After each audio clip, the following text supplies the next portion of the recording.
1912 April 15 அதிகாலை 2:20 உலகின் மிக ஆடம்பரமான கப்பல் கடலின் இருளில் மெதுவாக மறைந்து கொண்டிருந்தது. அந்த சில நிமிடங்களில் ஆயிரக்கணக்கான மக்களின் கனவுகளும் சிரிப்புகளும் குடும்பங்களும் பனிக்கடலில் மூழ்கின. இன்று 100 ஆண்டுகளுக்கும் மேலாகியும் டைட்டானிக் பற்றிய கேள்விகள் இன்னும் முடிவடையவில்லை. அது வெறும் விபத்தா அல்லது உலகம் இன்னும் அறியாத ஒரு மிகப்பெரிய மர்மமா? இந்த வீடியோவை முழுவதும் பார்த்தால் டைட்டானிக்கின் மறைக்கப்பட்ட உண்மைகள், கடைசி நிமிடங்களில் நடந்த சம்பவங்கள், உயிர் தப்பியவர்களின் அதிர்ச்சியான சாட்சிகள் மற்றும் பலருக்கு தெரியாத சதி கோட்பாடுகள் வரை அனைத்தையும் தெரிந்து கொள்வீர்கள். 1900களின் தொடக்கத்தில் கடல் பயணம் என்பது உலகின் மிகவும் முக்கியமான போக்குவரத்து முறையாக இருந்தது. ஐரோப்பாவிலிருந்து அமெரிக்காவுக்கு ஆயிரக்கணக்கான மக்கள் புதிய வாழ்க்கையை தேடி கப்பல்களில் பயணம் செய்தனர். அந்த காலத்தில் பல கப்பல் நிறுவனங்கள் உலகின் மிகப்பெரிய மற்றும் பாதுகாப்பான கப்பலை உருவாக்க போட்டியிட்டன. அப்போது ஒயிட் ஸ்டார் லைன் என்ற நிறுவனம் உலகையே ஆச்சரியப்படுத்தும் ஒரு கப்பலை உருவாக்க முடிவு செய்தது. அந்த கனவின் பெயர்தான் RMS டைட்டானிக். 1909 வட அயர்லாந்தின் பெல்பாஸ்டில் கட்டுமானம் தொடங்கியது. 3 ஆண்டுகள் ஆயிரக்கணக்கான தொழிலாளர்கள் உழைத்து அந்த பிரம்மாண்டத்தை உருவாக்கினர். டைட்டானிக் சுமார் 269 மீட்டர் நீளம், 53 மீட்டர் உயரம், 46,000 டன்களுக்கு மேல் எடை கொண்டது. அந்த காலத்தில் இது ஒரு நகரம் போல இருந்தது. இதில் நீச்சல் குளம், உடற்பயிற்சி கூடம், நூலகம், புகழ்பெற்ற உணவகங்கள், இசை அரங்கம், ஆடம்பர அறைகள் என எல்லா வசதிகளும் இருந்தன. முதல் வகுப்பில் பயணம் செய்தவர்கள் உலகின் மிகப்பெரிய பணக்காரர்கள்.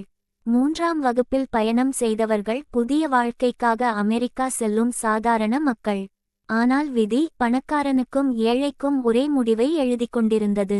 1912 ஏப்ரல் 10 இங்கிலாந்தின் சவுத்ஹாம்ப்டனில் இருந்து டைட்டானிக் தனது முதல் பயணத்தை தொடங்கியது. ஆயிரக்கணக்கான மக்கள் கரையில் நின்று கைகளை அசைத்து வழியனுப்பினர். அந்த மகிழ்ச்சியான தருணம் சில நாட்களில் உலக வரலாற்றின் மிகப்பெரிய கடல் சோகமாக மாறப்போகிறது என்பதை யாரும் அறிந்திருக்கவில்லை. கப்பல் பிரான்சின் செர்போர்ட் மற்றும் அயர்லாந்தின் குயின்ஸ்டவுன் துறைமுகங்களில் பயணிகளை ஏற்றிக்கொண்டு நியூயார்க் நோக்கி புறப்பட்டது. மொத்தம் சுமார் 2200 பேர் கப்பலில் இருந்தனர். பயணம் ஆரம்பித்த முதல் சில நாட்கள் மிகவும் அமைதியாக இருந்தது. இசை, நடனம், விருந்து, சிரிப்பு என அனைவரும் மகிழ்ச்சியாக இருந்தனர். ஆனால் அதே நேரத்தில் வட அத்திலாந்திக் கடலில் பல கப்பல்கள் தொடர்ந்து ஒரு எச்சரிக்கையை அனுப்பிக் கொண்டிருந்தன. முன்புறத்தில் மிகப்பெரிய பனிப்பாறைகள் உள்ளன. வேகத்தை குறையுங்கள். இந்த எச்சரிக்கைகள் டைட்டானிக்கிற்கும் வந்தன. ஆனால் சில தகவல்கள் அதிகாரிகளால் முழுமையாக கவனிக்கப்படவில்லை. கப்பல் தனது அதிக வேகத்திலேயே முன்னேறிக் கொண்டிருந்தது. 1912 ஏப்ரல் 14 இரவு. கடல் கண்ணாடி போல் அமைதியாக இருந்தது. காற்றே இல்லை, அலைகளே இல்லை. இந்த அமைதிதான் பனிப்பாறையை கண்டுபிடிப்பதை இன்னும் கடினமாக மாற்றியது. இரவு 11:40. காவலில் இருந்த மாலுமிகள் தூரத்தில் ஒரு கருப்பு உருவத்தை பார்த்தனர். ஐஸ்பர்க் ரைட் அஹெட் என்ற குரல் இரவை கிழித்தது. Iceberg right ahead. அந்த ஒரு குரல் டைட்டானிக் வரலாற்றையே மாற்றிவிட்டது. பார்வையாளர்கள் பதற்றத்துடன் அலறினர். உடனடியாக பாலத்தில் இருந்த அதிகாரிகளுக்கு தகவல் அனுப்பப்பட்டது. முதல் அதிகாரி வில்லியம் முர்டாக் உடனே ஹார்ட் எய்ட் ஸ்டாபோர்ட் என்று கப்பலை இடப்பக்கம் திருப்ப உத்தரவிட்டார். அதே நேரத்தில் என்ஜின்களை நிறுத்தவும் பின்னோக்கி இயக்கவும் உத்தரவிடப்பட்டது. ஆனால் 46,000 டன் எடையுள்ள அந்த மாபெரும் கப்பலை சில வினாடிகளில் திருப்ப முடியவில்லை. அடுத்த சில நொடிகளில் கிர்ர் பனிப்பாறை கப்பலின் வலது பக்கத்தை நீளமாக உரசியது. வெளியில் இருந்தவர்களுக்கு பெரிய சத்தம் கூட கேட்கவில்லை. பலர் அதை ஒரு சிறிய அதிர்வாகவே உணர்ந்தனர். சிலர் எதுவும் இல்லை என்று மீண்டும் தங்கள் அறைகளுக்குச் சென்றனர். ஆனால் கப்பலின் அடிப்பகுதியில் நிலைமை வேறாக இருந்தது. பனிப்பாறையின் தாக்கத்தால் டைட்டானிக்கின் பல நீர்ப்புகா பிரிவுகள் கிழிந்தன. கடல் நீர் வேகமாக உள்ளே நுழையத் தொடங்கியது. சில நிமிடங்களில் கப்பலின் வடிவமைப்பாளர் தாமஸ் ஆண்ட்ரூஸ் சேதத்தை ஆய்வு செய்தார். அவர் கேப்டன் எட்வர்ட் ஸ்மித்தை பார்த்து அமைதியாக சொன்னார், கேப்டன், இந்த கப்பலை காப்பாற்ற முடியாது. அதிகபட்சம் 2 மணி நேரம். அதற்கு பிறகு இது கடலுக்குள் செல்லும். அந்த வார்த்தைகள் கேப்டனுக்கு மிகப்பெரிய அதிர்ச்சியாக இருந்தது. உடனடியாக பயணிகளை எழுப்பும் பணி தொடங்கியது. ஆனால் பலர் அதை நம்பவில்லை. இவ்வளவு பெரிய கப்பல் எப்படி மூழ்கும்? இது உலகிலேயே பாதுகாப்பான கப்பல் என்று சொன்னார்களே என்று பலர் சிரித்தபடியே இருந்தனர். ஆனால் உண்மை மிகவும் கொடூரமாக இருந்தது. டைட்டானிக்கில் இருந்த மிகப்பெரிய தவறு, அனைத்து பயணிகளுக்கும் போதுமான லைஃப் போட்ஸ் இல்லை. சுமார் 2200 பேர் இருந்த கப்பலில் 1100-1200 பேரை மட்டுமே காப்பாற்றக்கூடிய அளவில்தான் உயிர்காக்கும் படகுகள் இருந்தன. ஏன்? அந்த காலத்தில் இருந்த கடல் விதிகளின்படி கப்பலின் அளவை பார்த்து அல்ல, அதன் பழைய விதிமுறைகளை பார்த்தே படகுகள் வைக்கப்பட்டன. மேலும் அதிக படகுகள் வைத்தால் கப்பலின் அழகு கெடும் என்று சிலர் நினைத்ததாகவும் கூறப்படுகிறது. இப்போது உயிருக்கும் மரணத்துக்கும் இடையிலான போராட்டம் ஆரம்பித்துவிட்டது. Women and children first. இந்த உத்தரவு முழு கப்பலிலும் ஒலித்தது. தாய்மார்கள் தங்கள் குழந்தைகளை கண்ணீருடன் படகுகளில் ஏற்றினர். சில கணவர்கள் தங்கள் மனைவியிடம், "நீ போ, நான் அடுத்த படகில் வருகிறேன்" என்று கூறினர். ஆனால் அந்த அடுத்த படகு அவர்களுக்கு ஒருபோதும் வரவில்லை. அந்த நேரத்தில் டைட்டானிக் கப்பலின் முன்பகுதி மெதுவாக கடலுக்குள் இறங்கிக் கொண்டிருந்தது. ஒவ்வொரு நிமிடமும் கடல் நீர் ஆயிரக்கணக்கான டன் அளவில் கப்பலுக்குள் புகுந்தது. ரேடியோ அறையில் இருந்த 2 வயர்லெஸ் ஆபரேட்டர்கள், ஜாக் பிலிப்ஸ் மற்றும் ஹரோல்ட் பிரைட், இடைவிடாமல் அவசரச் செய்திகளை அனுப்பிக் கொண்டிருந்தனர். CQD, CQD, SOS, SOS. இது RMS டைட்டானிக்.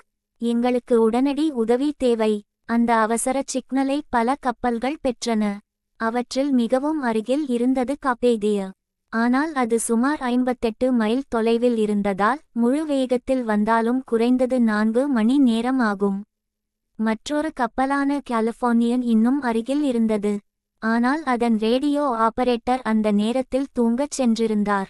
டைட்டானிக்கில் இருந்து அனுப்பப்பட்ட முக்கியமான செய்தி அவரிடம் சேரவில்லை.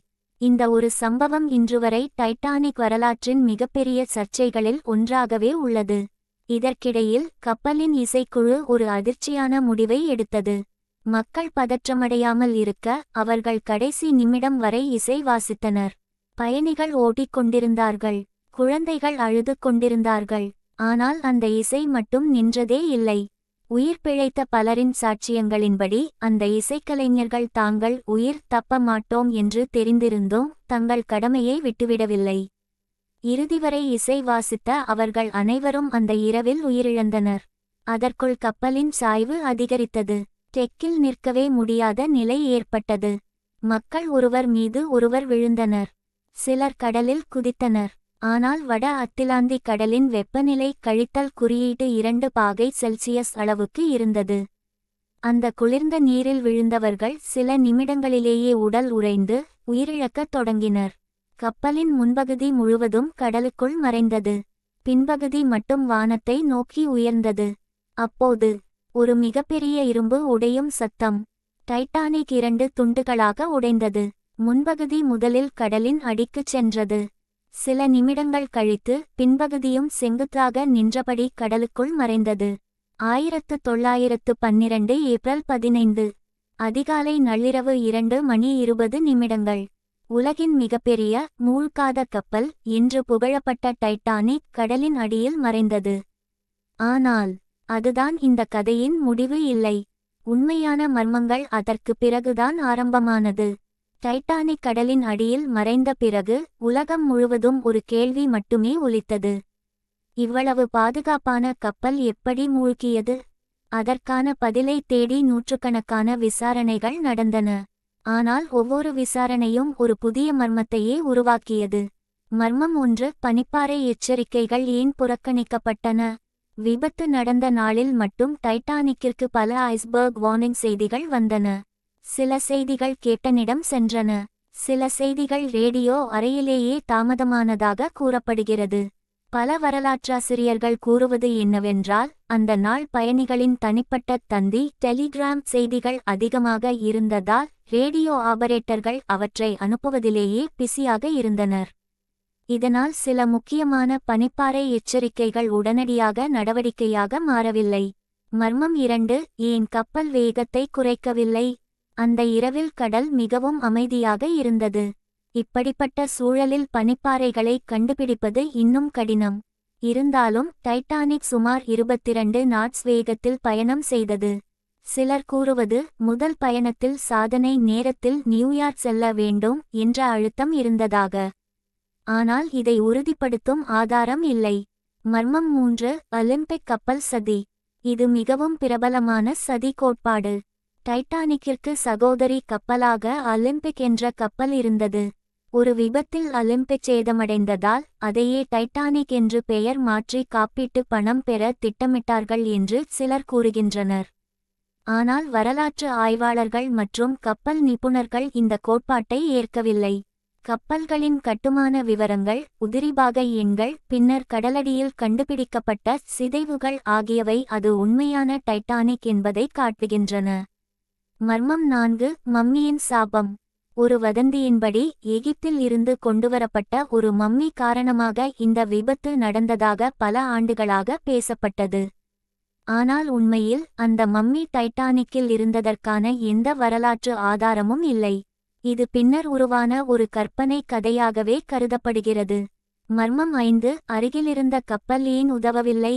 டைட்டானிக்கிற்கு அருகில் கலிஃபோர்னியன் என்ற கப்பல் இருந்தது. அந்த கப்பலிலிருந்து வானத்தில் ஏவப்பட்ட வெள்ளை ராக்கெட்டுகள் தெரிந்ததாக சிலர் கூறினர். ஆனால் அவை ஆபத்து சிக்னல் என்று அவர்கள் புரிந்து கொள்ளவில்லை.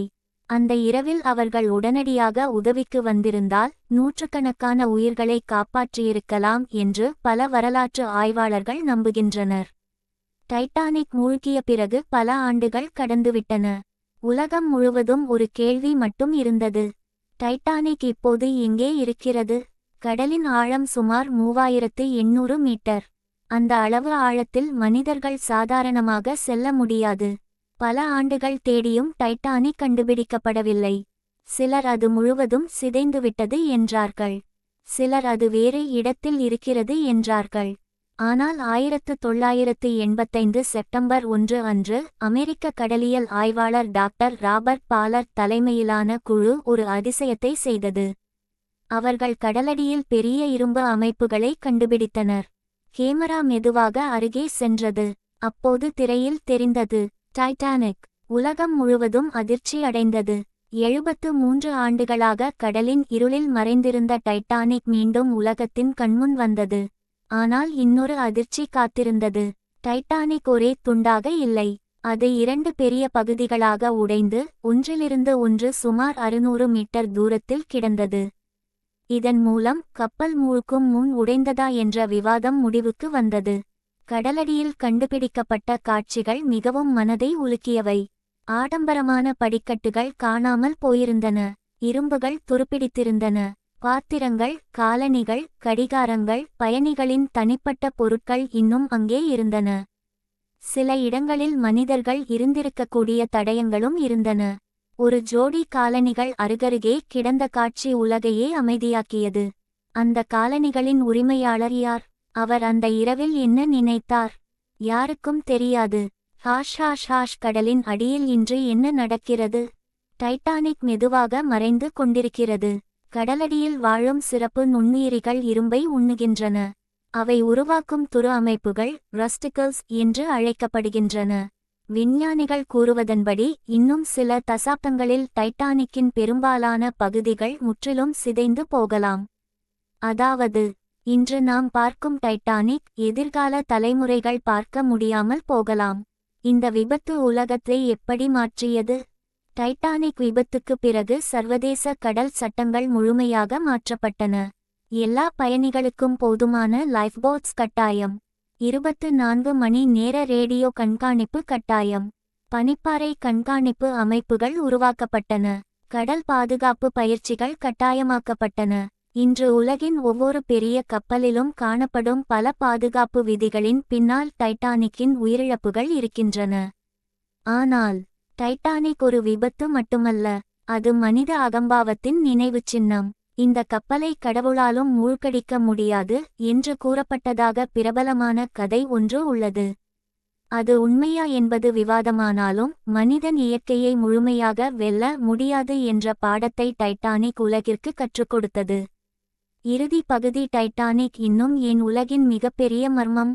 1912 ஏப்ரல் 15 அதிகாலை 2:20 டைட்டானிக் கடலின் ஆழத்தில் மறைந்த பிறகு கடல் முழுவதும் ஒரு விசித்திரமான அமைதி நிலவியது. சில நிமிடங்களுக்கு முன்பு ஆயிரக்கணக்கான மக்களின் அலறல் கேட்ட அதே இடத்தில் இப்போது குளிர்ந்த கடல் மட்டுமே இருந்தது. கடலில் மிதந்தவர்கள் உதவிக்காக கத்தினர். ஆனால் வட அத்திலாந்திக் கடலின் கடும் குளிர் சில நிமிடங்களிலேயே அவர்களின் குரல்களை அமைதியாக்கியது. சுமார் 2 மணி நேரம் கழித்து RMS கார்பேதியா அந்த இடத்தை வந்தடைந்தது. அவர்கள் உயிருடன் இருந்தவர்களை மட்டும் மீட்டனர். மொத்தம் சுமார் 700 பேர் மட்டுமே உயிர் தப்பினர். 1500க்கும் மேற்பட்டோர் அந்த இரவில் உயிரிழந்தனர். அந்த விபத்தில் இருந்து உயிர் தப்பிய பலர் தங்கள் வாழ்நாள் முழுவதும் அந்த இரவை மறக்க முடியவில்லை. ஒரு பெண் பின்னர் கூறிய வார்த்தைகள் இன்றும் மனதை உலுக்குகின்றன. கடலில் இருந்தவர்களின் உதவிக்குரல் மெதுவாக குறைந்து இறுதியில் முழுமையான அமைதி மட்டுமே இருந்தது. அந்த அமைதிதான் என் வாழ்நாளில் நான் கேட்ட மிகவும் பயங்கரமான சத்தம். டைட்டானிக் ஒரு கப்பல் மட்டும் அல்ல, அது ஆயிரக்கணக்கான கனவுகளின் பெயர். ஒரு புதிய வாழ்க்கையை தேடி அமெரிக்கா சென்ற குடும்பங்கள், விடுமுறைக்குச் சென்ற பணக்காரர்கள், புதிய வேலை தேடி சென்ற இளைஞர்கள், அனைவரின் வாழ்க்கையும் அந்த ஒரு இரவில் மாறிவிட்டது. இந்த விபத்துக்கு பிறகு உலகம் கடல் பாதுகாப்பை முற்றிலும் மாற்றியது. இன்று நாம் பாதுகாப்பாக கடல் பயணம் செய்வதற்கு காரணமான பல விதிமுறைகள் டைட்டானிக் விபத்திற்கு பிறகுதான் உருவாக்கப்பட்டன. ஆனால் 100 ஆண்டுகளுக்கும் மேலாகியும் டைட்டானிக் பற்றிய ஆர்வம் ஏன் குறையவில்லை? ஏனெனில் இது வெறும் விபத்து அல்ல, இது மனித தன்னம்பிக்கை, தொழில்நுட்ப முன்னேற்றம், இயற்கையின் சக்தி மற்றும் மனித உயிரின் மதிப்பு ஆகியவற்றை ஒரே நேரத்தில் நினைவூட்டும் உண்மை வரலாறு. கடலின் 3800 மீட்டர் ஆழத்தில் இன்று கூட டைட்டானிக்கின் சிதைவுகள் அமைதியாக கிடக்கின்றன. அந்த இரும்பு துண்டுகள் பேச முடியாது, ஆனால் அவை சொல்லும் ஒரு செய்தி மட்டும் தெளிவாக இருக்கிறது: இயற்கையை எப்போதும் மதிக்க வேண்டும். அதனால் தான் டைட்டானிக் உலகின் மிக பெரிய கடல் விபத்துகளில் ஒன்றாக மட்டுமல்ல, உலகம் ஒருபோதும் மறக்க முடியாத ஒரு வரலாறாகவும் இன்னும் முடிவுக்கு வராத ஒரு மர்மமாகவும் வாழ்கிறது. இந்த வீடியோ உங்களுக்கு பிடித்திருந்தால் ஒரு லைக் பண்ணுங்க. டைட்டானிக் பற்றிய இந்த தகவல் உங்களை அதிகம் ஆச்சரியப்படுத்தியது என்பதை காமெண்ட் இல் சொல்லுங்கள். இதுபோன்ற உண்மை சம்பவங்கள், வரலாற்று மர்மங்கள் மற்றும் சினிமா அப்டேட்களுக்கு எங்கள் தமிழ் பாஸ் சேனலை சப்ஸ்கிரைப் செய்து பெல் ஐகான் ஐ அழுத்த மறக்காதீர்கள். அடுத்த வீடியோவில் மீண்டும் சந்திப்போம். நன்றி.